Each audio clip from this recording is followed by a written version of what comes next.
Good morning, Kansas City. Welcome to Uncanceled on KCMO Talk Radio 95.7 FM. I am Kevin Kietzman, in with you for the next hour leading up to the Vince Show. And more than any other show in my first 9 months hosting Uncanceled, I have been chomping at the bit to get in here and hit this button and open this microphone today. I am rocking and ready to go on, well, something I was going to talk about anyway, but then after hearing Mayor Q with Pete Mundo today in one of the most telling and interesting interviews that he's ever done with Pete, an absolute must listen. If you do one thing today other than listen to this show for the next hour, go to the podcast page, kcmotalkradio.com, click on Mundo in the Morning, and listen to the interview with Mayor Quinton Lucas if you did not hear it. It is terrific. I got called out again, but not by name, but at one point he referenced me and other people that are on in the day later than Pete, that Mayor Q doesn't understand how a new stadium would make more money for the Chiefs. And I almost fell over when I heard it. So we'll get to that in just a moment. Also today, some stunning, an absolute stunning new, not the ones you've heard. You've heard some D.C. crime rates over the first week.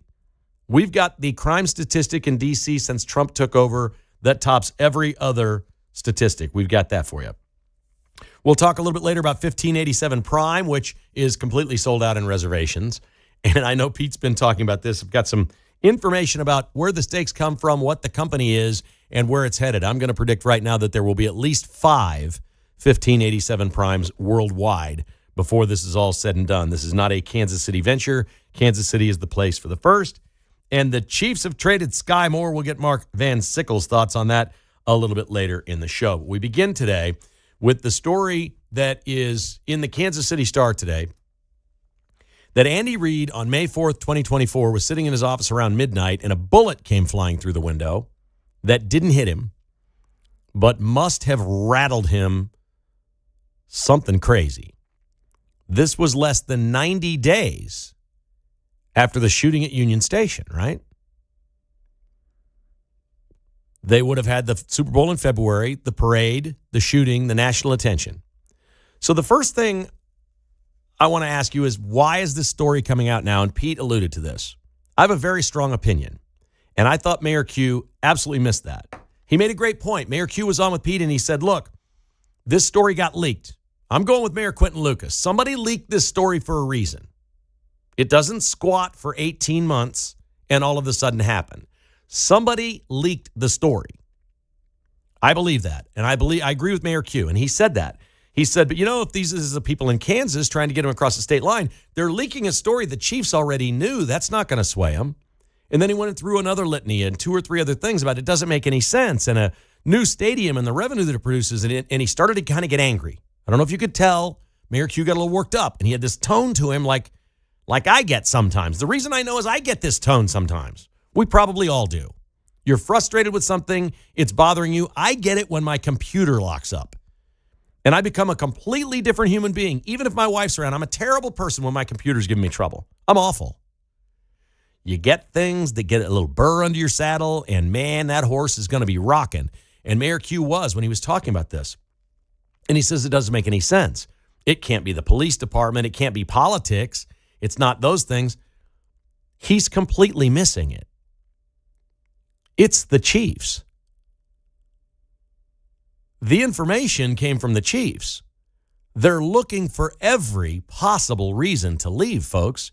I reported on this show several months ago. My first really great source on the Chiefs many months ago told me that Mark Donovan, the president of the team, had long decided Arrowhead's dead, okay? You have what used to be the nicest hotel in Kansas City across the street is boarded up. The Denny's is gone. Nothing's ever been done there. For almost 60 years now, there's been no development.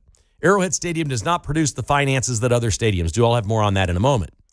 But there's no development there. It's not a great place. There's a prison just to the south. It's right there up on the hill. I don't know how many people know that. There's a correctional facility right there. There's not much around there. You're not going to develop houses. You might be able to build some apartments or some outlet malls or something. I don't know. But there's not much there. And Mayor Q never thought, well, maybe the Chiefs are leaking this information. And when I was told that Donovan wanted to leave to Kansas, the same source that told me this about Mark Donovan, I'm 100% sure of this. Mark Donovan wants a new stadium in Kansas. That's done. And everybody says, well, yeah, but Clark, we don't know. He's got this thing about his dad and the tradition of Arrowhead. And, well, his dad left Texas for Missouri. So his dad wasn't afraid to move across state lines. He did it for business reasons. Business is business. So I never really bought into all that. But my source told me that Donovan was told by Clark Hunt, I need reasons to move. I need a clear case for why we're doing this. I need as many reasons as possible, not money. For example, hosting a Super Bowl is a great reason. Having more accommodations and a better game day experience for the fans is a reason. A better setup for the players and corporate offices and things like that, closer to where they live, is a reason. There's a lot of reasons out there. How about no bullets flying through the window of my head coach?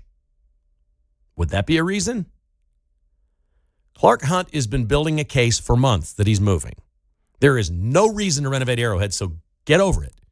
It's the same people that wanted to keep Kauffman Stadium years ago, and now that's gone. It's the same people that thought Kemper Arena was good enough. Let's not build Sprint Center, now T-Mobile. It's the same people that the airport's so convenient, we don't need a new terminal, that now love the new terminal. New is good, folks. New is a thing. It's better. Newer's better. I'm just going to tell you, newer is better.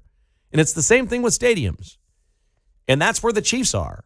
And I can't think of one possible reason why the Chiefs would ever want to stay at Arrowhead Stadium if they can build a brand new stadium in Kansas. Plus, Missouri's 50%, Kansas is 70%. We could go on and on and on. Clark has every possible reason he needs. Did you know that Kemper Arena is newer than Arrowhead and Kauffman? And we replaced that 20-some years ago? This is not how this works. The Las Vegas Raiders projected 5-6 years ago, their new stadium, when they started selling the personal seat licenses and the suites, they projected they would make $250 million to pay toward their $2 billion stadium out of selling PSLs and suite licenses. They did $700 million. That's one time. Folks, if Kansas is paying 70%, the Chiefs pay the rest of this with contracts to buy suites and suite-level seats, personal seat licenses. It's done. That doesn't mean every seat in the place has one, although the Raiders did all but 10,000 in their stadium. Some of the cheaper seats up in the corners, it cost you $500 one-time personal seat license for the right to buy the deal. It's like joining a country club. We're going to charge you monthly, but you have to pay a fee up front to join.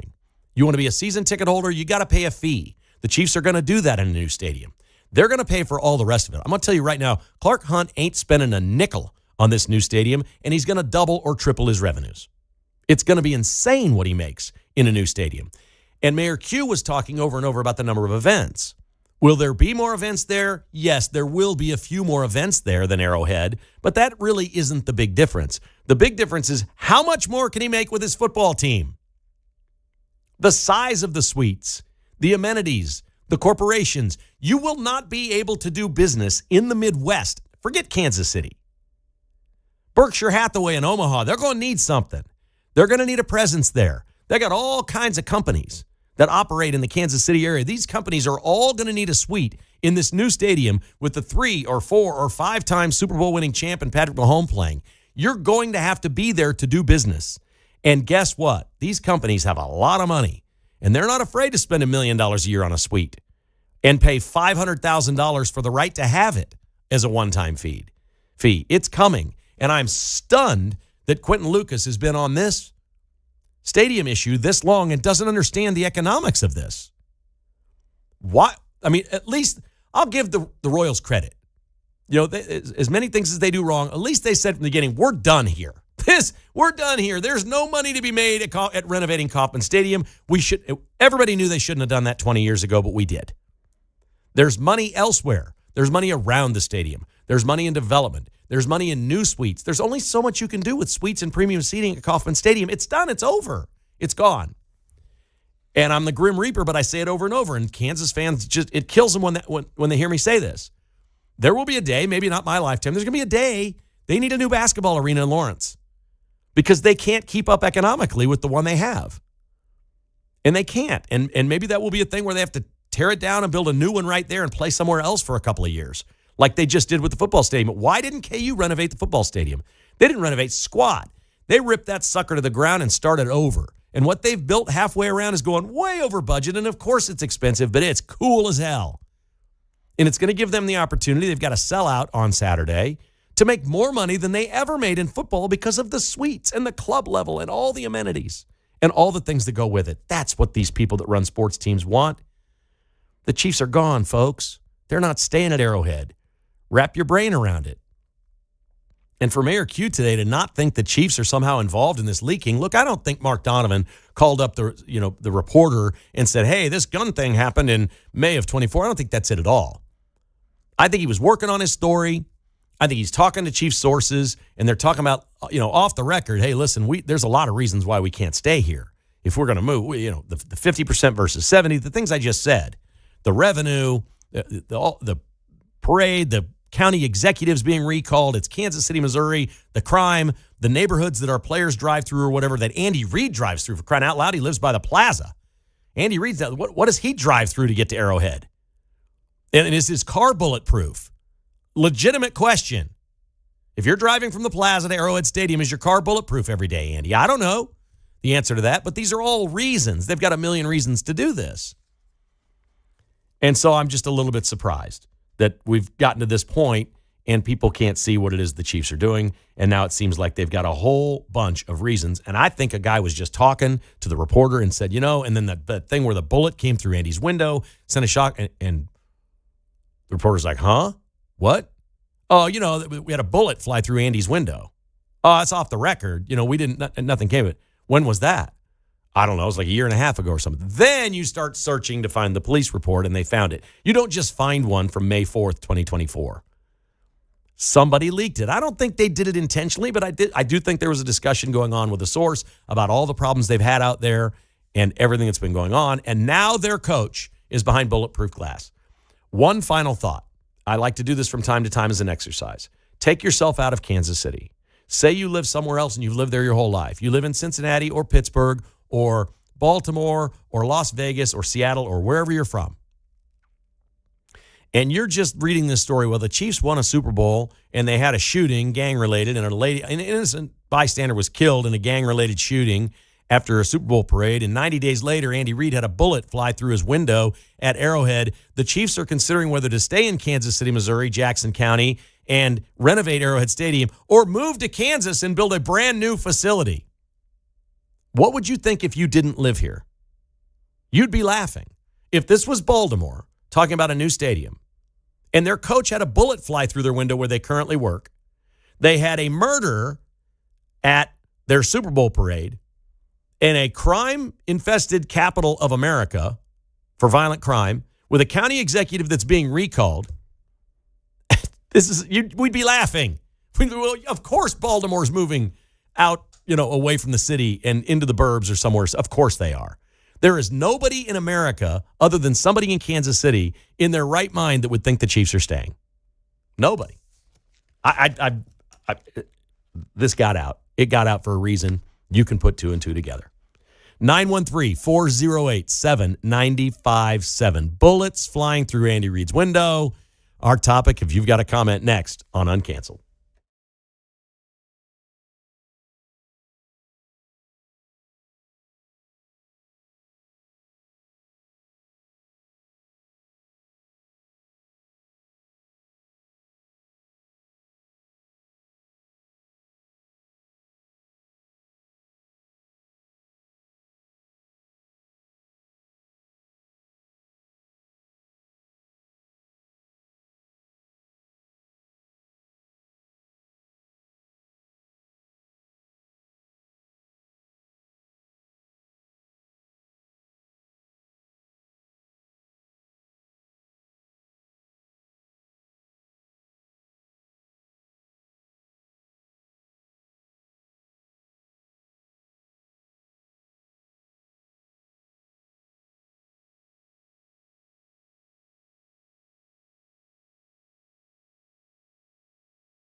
From Overland Park to Oak Grove, it's Kevin Kietzman Uncanceled on 95.7 FM KCMO Talk Radio.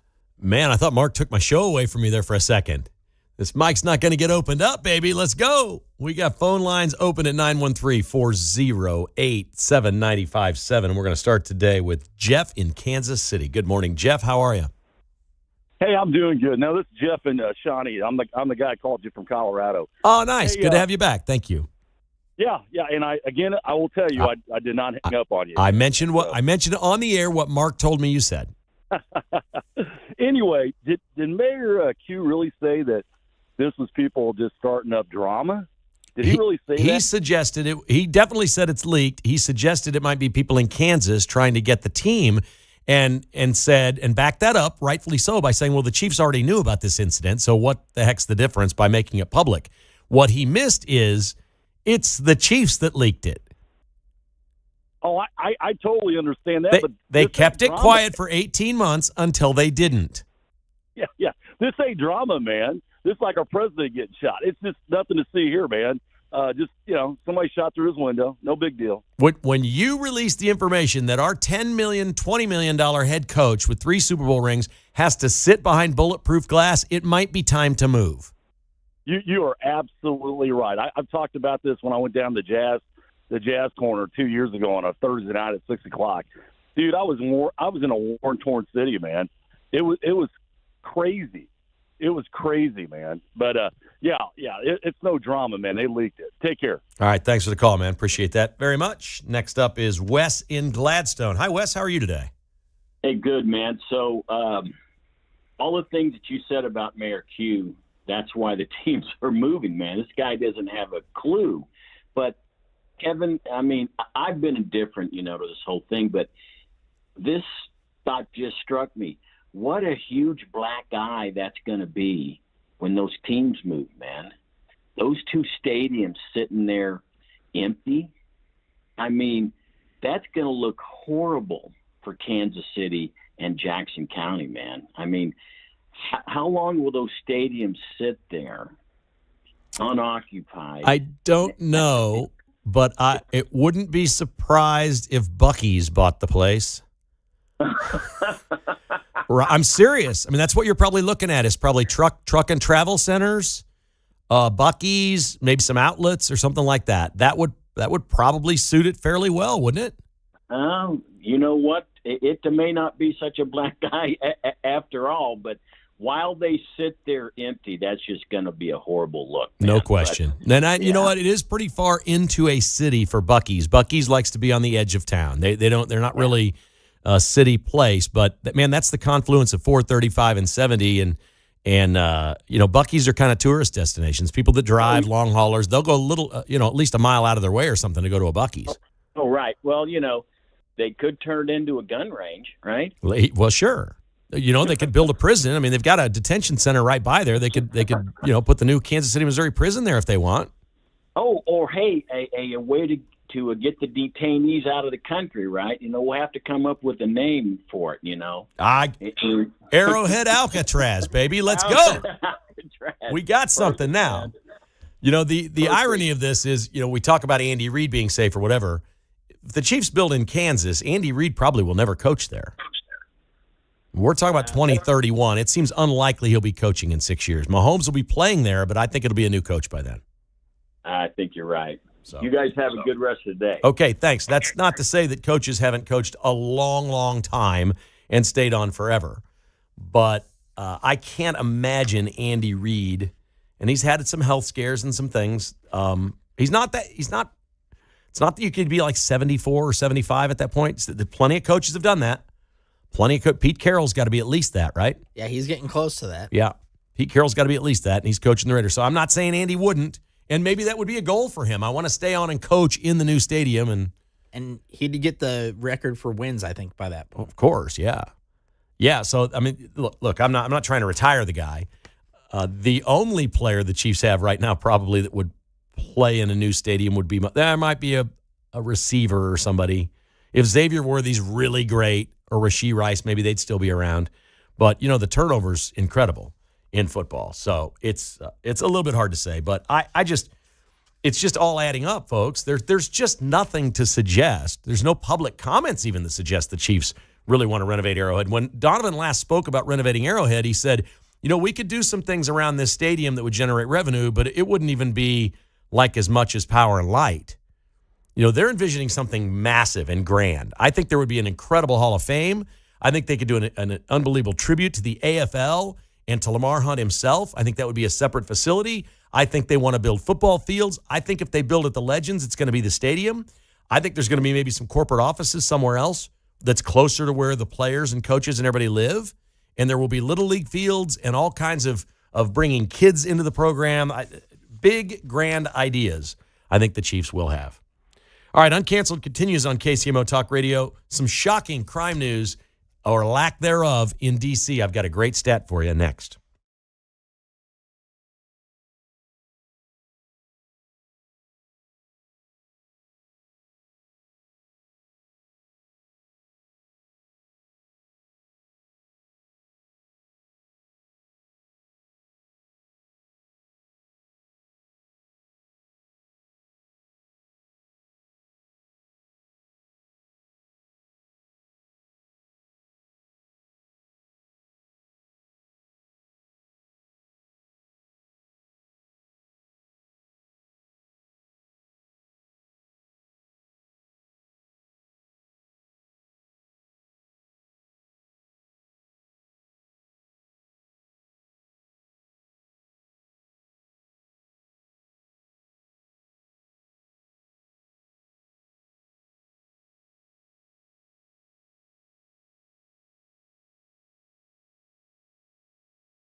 From Gardner to Grain Valley, it's Kevin Kietzman Uncanceled on 95.7 FM KCMO Talk Radio. So you've probably heard that carjackings in D.C. are down 83% week over week. That's going to be 100% very soon.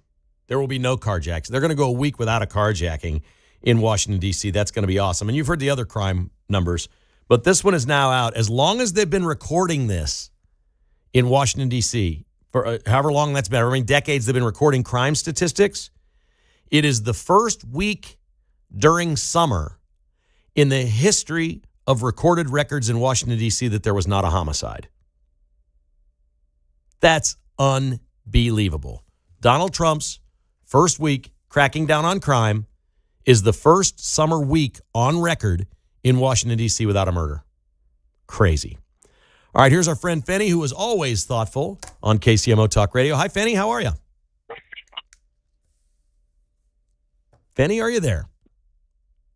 Oh, hey. Yes, sir. Sorry, Kevin, we missed it. It's okay. What can go in there where Arrowhead is, put in a big old rodeo arena and get some rednecks in there.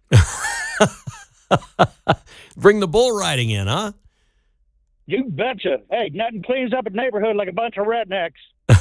Well, they're doing that at the Legends as well. Aren't they building the American Royal out there? I have no idea. But hey, What's not going to be at the Legends by the time it's all done?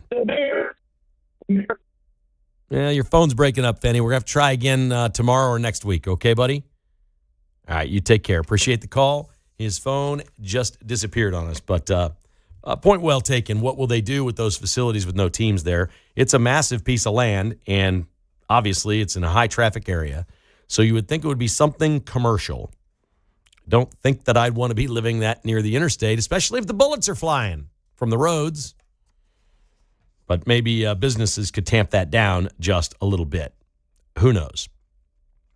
Okay, so the illegal alien trucker that went to Florida with his California driver's license and couldn't read the sign that said official vehicles only, official use only, and made a U-turn on the Florida Turnpike, and 3 people drove under his truck trailer and were decapitated and died. He got out of Florida. I don't know that this has been reported very much. So apparently they checked him, and since he had a California driver's license, they're like, okay, this happened. You're free to go. They didn't detain him. They found out much more about him after that, which I thought was stunning, because you would think that a driver's license check would have let you know that he had some other traffic stops and some other things, but the background check wasn't enough to detain him. Ron DeSantis, the governor of Florida, has now said he is sending Florida's Chuck Norris to California to retrieve this guy and bring him back to Florida. I think they're embarrassed that he got out of Florida but was let go. I mean, how'd the guy not get out of the country? And why didn't he try to get out of the country somehow? Or has he? I don't know. But, man, if he got out of Florida, I'd be running for the border in a heartbeat and trying to get out, because he's in real trouble, and he's got to know that. But this is part of our problem, that regularly, I guess, a police officer, something happens, you're in an auto accident, you get the information, you run a background check, and if the initial check in your car doesn't show a lot of the stuff that they learned about this guy, you're letting them go, I guess. Is that what happened? I'm not sure I understand how this all worked, but they seem quite embarrassed about this in Florida, which is the last place you'd expect to happen, but it did happen. So when we're talking about the illegal alien problem that we have in this country, especially with criminal illegal aliens, and this guy to me counts as that, he'd had issues before. They let him get a driver's license even though he couldn't read. Amazingly, they allowed this. He was arrested 2 days after he got here in the United States. Then Joe Biden just let him go. There's just been red flags everywhere on this guy. Look, did he do something intentionally to harm somebody? No. Was he here trying to make money driving a truck? Yeah, that's big money, by the way. That's really good. If you're an illegal alien, you come in here and get a CDL and drive a truck like that, you can make some big money. But you're endangering people in every state when you're going across state lines. And this is really kind of an unbelievable, unprecedented case. But every single time one of these pops up, we're like, wow, we've got all kinds of blind spots. I won't call them loopholes. We have blind spots in our laws. When we allow states to have rights, that's well and good. I'm for that. There's a reason we have a federal government. And there are certain things like maybe your driver's license, unless you're an American citizen, is only good in the state you're in. That seems like a reasonable thing. If California wants to give driver's license to illegal aliens that can't read or speak English, those drivers can never leave California. If the state says we need farm workers in Kansas out on the prairie and we want them to be allowed to drive the farm trucks and work, we'll give them a permit for that. That's fine, but you can't cross into another state. These seem like reasonable things to me, but we've got blind spots everywhere in our laws. And I'm not for writing federal laws right and left. What this is going to come down to now, and Florida will probably lead the way, Texas might jump on this, it's going to be up to the states. What we're really doing in America with illegal aliens, what they've done is they haven't burdened the federal government nearly as much, because this was easy for Trump. Let's be honest. What Trump's done has been very easy. He just said close the border, and we closed it. He just said round up all the illegal aliens that are criminals and get them out of here, and we've done that. Build me some holding centers and some prisons. We did that. That's the easy part. The hard part is the states. These legislatures don't work that much. You know, when do they go back in Kansas and Missouri into the legislature? When are they off recess? And where on the list is the list of priorities and things for a state? Hey, we need a driver's license law here that says if you're an illegal alien, you can't drive in Kansas. You can't come in with a driver's license from another state and drive in Kansas. If you do, we will arrest you. If we catch you on any kind of traffic violation and you're picked up and that's your driver's license, we're turning you over to ICE. Where do you think that would be on the list of priorities in Topeka or Jeff City? Well, not very high, but it needs to happen. How much of a problem is this? I don't know. How many people get pulled over and maybe they work for a cartel or they're involved in crime, but there's no history, and when you check their driver's license, it's from California or another blue state, and you don't even know they're an illegal alien, but if you run it, and it's your law in your state, you now have this thing, you go check it, you're an illegal alien, sorry, you're turned over to ICE. It would change interstate commerce dramatically by illegal alien criminals. They wouldn't run the risk of just having a tail light out and getting pulled over in a state, and they found out I'm an illegal alien and they can simply send me out of here just for that. It would really raise the stakes, and I think it's probably coming. But man, what a blind spot. And how did this guy get to California? And how embarrassed right now is Florida that that's where he is? But they're embarrassed. DeSantis says he's sending his Chuck Norris. His Chuck Norris, I think, is somebody that travels with the lieutenant governor because the lieutenant governor went there. Heck, maybe the lieutenant governor is the Chuck Norris of Florida. I'm not really sure. All right, here's Kelsey in Kansas City. What's up, Kelsey? How you doing? Hey, Kevin. I've been driving a truck for 36 years. I got 5 million miles under my belt. And whenever the Canadians went on strike, Joe Biden panicked and brought in all these illegal aliens and foreigners to drive trucks in the United States. And it's been a safety hazard and issue ever since. Can you spot them on the road? Yeah. Yeah, and most of them got the little doilies hanging from their visors, and you can tell they're either Indian or Muslims. Okay. All right, so you've seen an influx over the last few years of people from India or the Middle East that are driving trucks in America. Yes, thousands of them. So like when you pull over and they can't speak English. So when you pull over at a truck stop and you go inside and let's say there's, 20 truckers in there grabbing something or showering or whatever it is they do or whatever the number is, what percentage are we talking about? You'll see them everywhere? Like every time you stop, you'll see somebody? Yeah. Every time I stop, I see at least one or two foreigners. Okay. And then we're profiling here and assuming that since this is new, to see people from the Middle East or India that are driving trucks, that they're foreigners. They could be American citizens. Let's be fair and treat them respectfully that way. But it sounds like a trend. Are there certain companies that hire them? Is there anything about their trucks or the companies that hire them that scream out to you, okay, this is the company that's doing this? A lot of them are independent. They've gotten all their U.S. DOT numbers and everything issued to California. Got California, their owner-operators out of California. There's usually 2 or 3 of them in a truck. driving. They just alternate driving. Most of them cannot speak English. I mean, that's a red flag right there. The federal DOT handbook says that you must read and speak English in order to obtain a commercial driver's license. Yeah, the whole thing's absurd. I mean, the guy couldn't read signs, and he's making a U-turn. It's absolutely, when these things happen, we can't believe it. It sounds like you've been seeing it for years. I got an email from one of my podcast listeners that says he can frequently spot by either the truck, the speed, or the driving habits of a trucker in front of him that he hasn't even seen who's in the cab yet. But if he goes to pass them or follows them and they get off at the same place, he says he can tell sometimes when they're illegal without even seeing them. That they just don't know what they're doing driving on the road. What should we be watching for? Is there a drive? Do they swerve? Are they not? They go slower because they're not good drivers? Is there any tendency? They go faster. They go faster. They tend to speed. They tend to tailgate. Do they pass more than most drivers? Yeah. Wow. Well, we got a problem on our hands, don't we? And at the time, I noticed it really bad was about 2.5 years ago. I was an owner operator. I mean, because of all this influx of foreign drivers and the economy going downhill, it basically forced me out of business. I had to basically put an end to my trucking, owner operator career. Well, God bless you for the work you do. I mean, you really make America go. We know that. That is absolutely the case. And I think most people listening right now never knew that an illegal alien could get a CDL and drive a truck interstate across the country from California to Florida. I think we've all learned something this past week that we did not know was out there happening. That's true. Awesome. Thanks for the call, man. I appreciate you. Good luck. Be safe out there.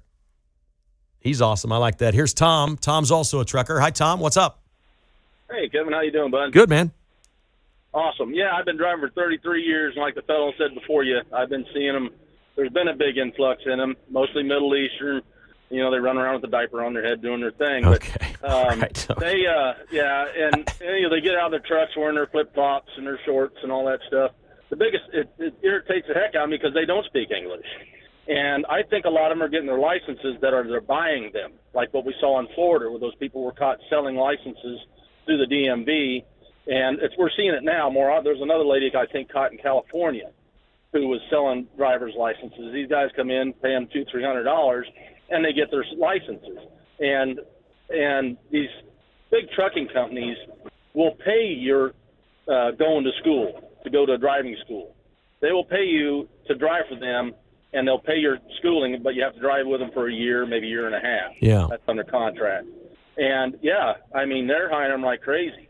Wow. And I remember back when I was over the road, the company I was working for, they had hired some of these guys, and they ran them as a team. Well, they fired them because they actually cut a hole in the sleeper of the truck, and they would go down the road, and they would go to the bathroom through that hole rather than stopping. Oh, boy. Hell, yeah. Oh, that's a totally disgusting situation. But it's something that I worry about because these things we heard about this because these people lost their lives due to this individual. I don't know how he wasn't detained immediately. I agree. We're out here. We have to be as professional as we can. We deal with these people of everybody, who don't understand trucks, don't know trucks. But this guy's an idiot. And how he was allowed to go, I have no idea. But I tell you something I worry about most is some of these guys that get in these trucks, and I'm afraid that you realize the damage a truck can do in the wrong hands. Yes. And that's what worries me because you get and we don't know what's come across this border, and you get an 80,000-pound truck doing 70 mile an hour down the highway, you're not stopping it. That's right. Fully loaded. That's right. And it's going to go through barriers. It's going to go through just about anything they want to go through. Tom, great call. Thank you, buddy. Be safe out there. I appreciate your insight. Yep, thank you. Another great call. Appreciate that. I wear shorts and flip-flops.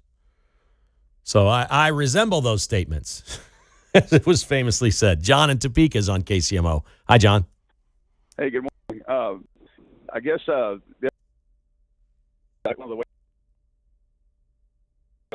he asked the guy, where are you going? Omaha. Where are you coming from? Omaha. He goes, all right, we got a phone issue. Crayons. Yeah, we got a phone issue, John. I appreciate your call today. We will talk to you soon. Appreciate that. I think he was getting at a lot of drivers just have one answer because they don't speak English. Yeah. Where are you coming from, Omaha? Where are you going, Omaha? Is that what he told you? Yeah, he says they don't really know what they're saying. They just kind of say it. Well, this guy clearly didn't read the sign. He just thought, oh, here's a turnaround place on the Florida Turnpike. Unbelievable.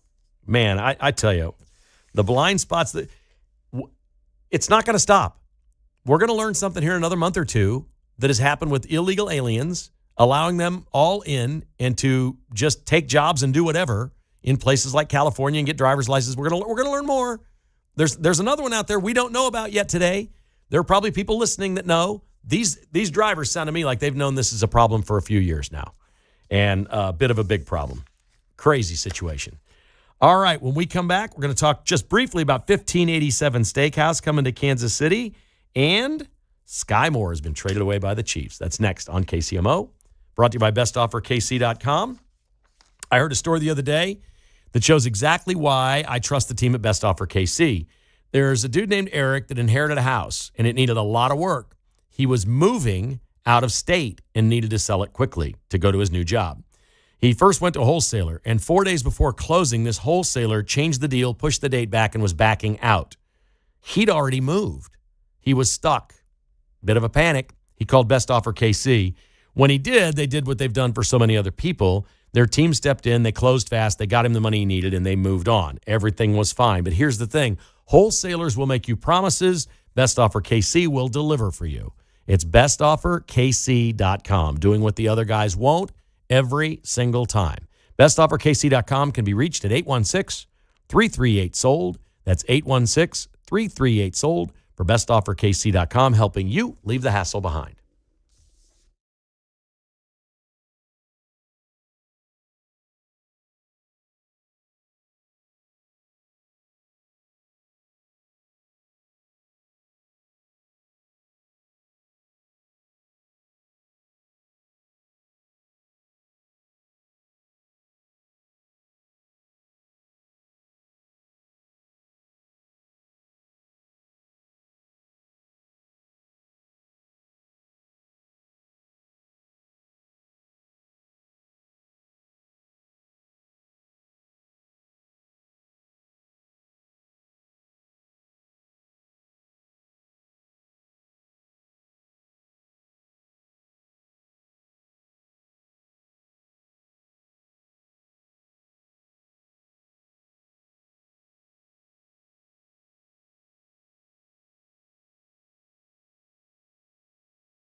Call Kevin Kietzman, 913-408-7957. Now on 95.7 FM.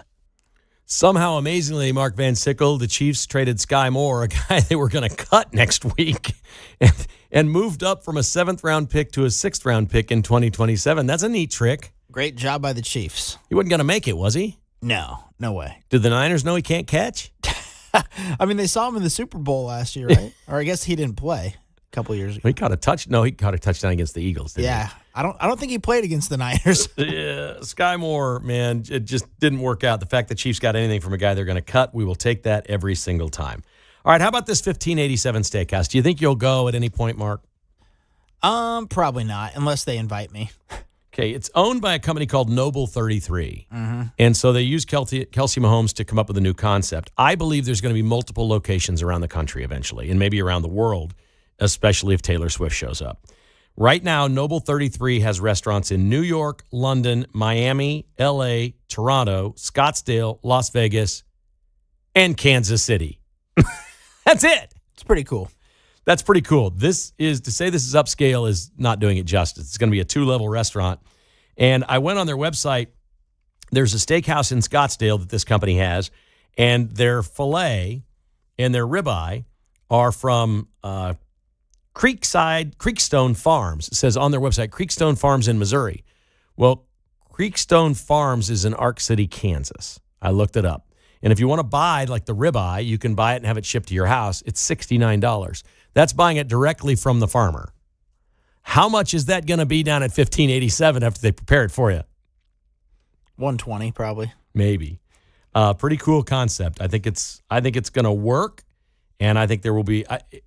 It will probably, when it's dead and gone in Kansas City, whenever that is, it'll probably still be thriving in Vegas or LA or something like that. But it's cool. You know, Don Shula, the Dolphins coach, had steakhouses forever, and I think maybe he's down to just like Miami where it works now, or maybe one in Vegas, Miami. But at one point, there were multiple locations all over the country, Don Shula's Steakhouse. This could be a popular thing. 1587 when it gets out. How about this one, Mark? NFL fans, after they win, a new survey is out yesterday.